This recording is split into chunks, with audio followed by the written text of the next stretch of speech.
Hi friends, welcome to பிஜிஸ் kitchen. இன்றைக்கி என்ன breakfast recipe செய்ய போகிறேன்னா, ஆப்பம் ரெசிபி எப்படி ஈஸியாக செய்கிறதுன்றதை பார்க்கலாம். நான் இன்றைக்கி இந்த ஆப்பம் செய்கிறது வந்து பச்சரிசி தான் எடுத்திருக்கேன். நான் சொன்ன அளவில் எல்லா இன்க்ரீடியன்ஸும் சேர்த்து அரைச்சி செஞ்சு பாருங்கள். அவ்வளோ சாஃப்டாக முறுமுறுன்னு இருக்கும். எல்லோரும் வந்து ஆப்பம் செய்கிறதுக்கு வந்து இட்லி அரிசி யூஸ் பண்ணுவாங்க. நான் இன்றைக்கி வந்து பச்சரிசி தான் யூஸ் பண்ணியிருக்கேன். வாங்க அது எப்படி செய்கிறதுன்னு பார்க்கலாம். நான் இன்றைக்கி ஆப்பம் அரைக்கிறதுக்கு ஒரு அளவுக்கு பச்சரிசி எடுத்திருக்கேன். ரேஷன் பச்சரிசியாக இருக்கட்டும், இல்லை கடையில் வாங்கின அரிசியாக இருந்தாலும் பரவாயில்ல. எந்த அரிசியாக இருந்தாலும் ஒரு அளவுக்கு பச்சரிசி எடுத்துருக்கோங்க. இதில் இட்லி அரிசி கூட சேர்த்து செய்யலாம். நான் இன்றைக்கி பச்சரிசி தான் எடுத்திருக்கேன். ஒரு அளவுக்கு பச்சரிசிக்கு கால் அளவுக்கு உளுந்து எடுத்துக்கலாம். நம்ம உளுந்து வந்து எப்பவுமே கம்மியாக தான் சேர்க்கணும் ஆப்பத்துக்கு. இது கூடவே ஒரு ஸ்பூன் அளவு வெந்தயம் சேர்த்துக்கோங்க. வெந்தயம் சேர்த்துட்டதுக்கப்புறம் ஒரு 4லேருந்து 5 வாட்டி நல்லா கழுவி எடுத்துக்கலாம். நல்லா கழுவி எடுத்துட்டேன். நல்லா கழுவிட்டதுக்கப்புறம் தேவையான அளவு தண்ணி சேர்த்து இதை ஒரு 4 மணி நேரம் ஊற வச்சு எடுத்துடலாம். 4 மணி நேரம் ஊறினா போதும். 4 மணி நேரத்துக்கு அப்புறம் நம்ம அரைச்சி எடுத்துக்கலாம். நான் இன்றைக்கி இதை வந்து மிக்சியில் தான் அரைச்சி காமிக்க போகிறேன். நான் வந்து அளவு கம்மியாக எடுத்துருக்கிறதுனால மிக்சியில் அரைக்கிறேன். 4 மணி நேரம் நல்லா ஊறிடுச்சு. தண்ணி கொஞ்சம் கூட இல்லாமல் நல்லா வடிகட்டி எடுத்துக்கலாம். அரிசியில் இருக்க தண்ணி நல்லா வடிகட்டி எடுத்தாச்சு. ஒரு மிக்சிங் ஜாரில் கொஞ்சம் கொஞ்சமாக சேர்த்து அரைச்சி எடுத்துக்கோங்க. இதை வந்து நம்ம 2 பேட்சாக அரைச்சி எடுத்துக்க போகிறோம். தண்ணி கொஞ்சம் கூட இல்லாமல் அரிசி உளுந்து வெந்தயம் எல்லாம் சேர்த்து வச்சுருக்கதை ஜார் ஃபுல்லாக சேர்த்துடலாம். இந்த மாவில் வந்து நான் தண்ணி சேர்க்காமல் தேங்காய் உடைச்ச தண்ணியை சேர்த்துட்டு அரைச்சி எடுத்துக்க போகிறேன்.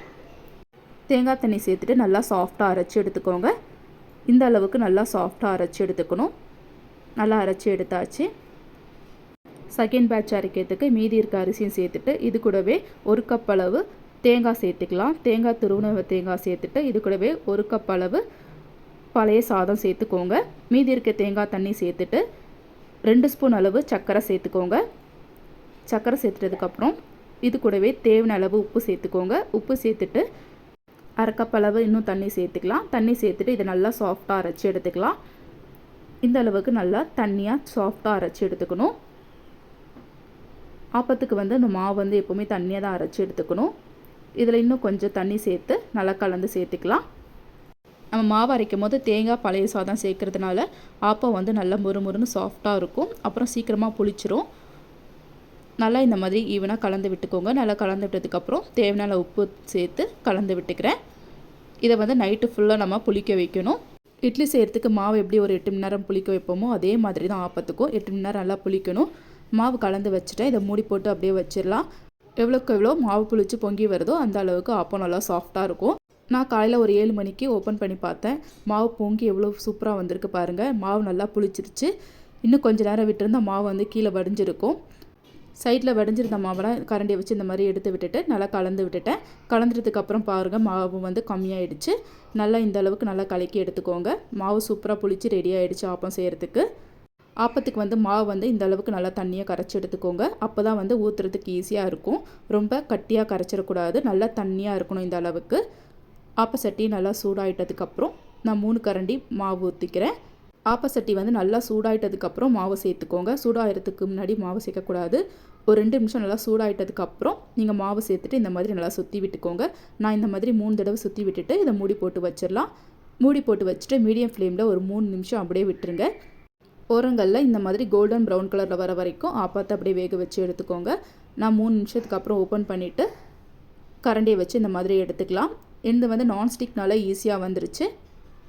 எவ்வளோ சூப்பராக வந்திருக்கு பாருங்கள். ஓரங்களில் ஃபுல்லாக முறுமுறுன்னு நடுவில் அப்படியே சாஃப்டாக இருந்துச்சு. நம்ம மாவு ஊற்றிட்டு சுற்றும் போது கரெக்டாக இந்த மாதிரி சுற்றிங்கன்னா நடுவில் வந்து அப்படியே இட்லி மாதிரி நல்லா புஷ்ஷுன்னு வரும். இதே மாதிரி இன்னொன்று ஊற்றி காமிக்கிறேன். நல்லா சூடாயிட்டதுக்கப்புறம் மாவை சேர்த்துக்கோங்க. மாவு 3 கரண்டி சேர்த்துட்டு நல்லா இந்த மாதிரி சுற்றி விட்டுக்கோங்க. சுற்றிட்டு இதை மூடி போட்டு வச்சிடலாம். மீடியம் ஃப்ளேம்லேயே ஒரு 3லேருந்து 4 நிமிஷம் அப்படியே வேக வச்சு எடுத்துக்கோங்க ஆப்பத்தை. நல்லா வெந்துருச்சு. இந்த அளவுக்கு கலர் சேஞ்ச் ஆகிற வரைக்கும் ஆப்பத்தை சுட்டு எடுத்துக்கோங்க. இதுவும் பாருங்கள் ஈஸியாக வந்துடும். டேஸ்ட் வந்து அவ்வளோ செமையாக இருந்துச்சு. நீங்களும் நான் செஞ்ச மாதிரி வீட்டில் உள்ள செஞ்சு ட்ரை பண்ணி பாருங்கள். நான் சேர்த்த இன்க்ரீடியன்ஸ் அதே அளவில் சேர்த்து ஒரு இடம் அரைச்சி செஞ்சு பாருங்கள். நான் இன்றைக்கி பச்சை அரிசியில் தான் இந்த ஆப்பம் செஞ்சுருந்தேன். இவ்வளோ சூப்பராக வந்திருக்கு பாருங்கள். இதுக்கு தேங்காய் பாலும் நான் ரெடி பண்ணி வச்சுட்டேன். தேங்காவை சின்ன சின்னதாக கட் பண்ணிவிட்டு அதில் ஏலக்காய் சர்க்கரை சேர்த்து நல்லா சாஃப்டாக அரைச்சிட்டு தேங்காய் பாலும் எடுத்து வச்சுருந்தேன். ஆப்பத்து கூட தேங்காய் பால் வச்சு சாப்பிட்டிங்கன்னா அவ்வளோ சூப்பராக இருக்கும். நான் தேங்காய் பால் ஊற்ற ஊற்ற அப்படியே வந்து ஆப்பம் ஊறிடுச்சு. அதை எடுத்து சாப்பிட்றதுக்கு அவ்வளோ சாஃப்டாக இருந்துச்சு. நீங்களும் இந்த மாதிரி ஆப்போட செஞ்சு ட்ரை பண்ணி பார்த்துட்டு கமெண்ட் பாக்ஸில் கமெண்ட் பண்ணுங்கள் எப்படி வந்திருந்ததுன்னு. இந்த வீடியோ உங்களுக்கு கண்டிப்பாக பிடிச்சிருக்கோம் நம்புகிறேன். இந்த வீடியோ பிடிச்சிருந்தா என் சேனலை லைக் பண்ணுங்கள், ஷேர் பண்ணுங்கள், கமெண்ட் பண்ணுங்கள். மறக்காமல் பிஜிஸ் கிச்சனை சப்ஸ்கிரைப் பண்ணிவிட்டு பக்கத்தில் இருக்க பெல் ஐக்கானை கிளிக் பண்ணிக்கோங்க. அப்போ தான் நான் போடுற வீடியோஸில் நோட்டிஃபிகேஷனாக வரும். தொடர்ந்து பிஜிஸ் கிச்சனுக்கு சப்போர்ட் பண்ணுங்கள். தேங்க்ஸ் ஃபார் வாட்சிங்.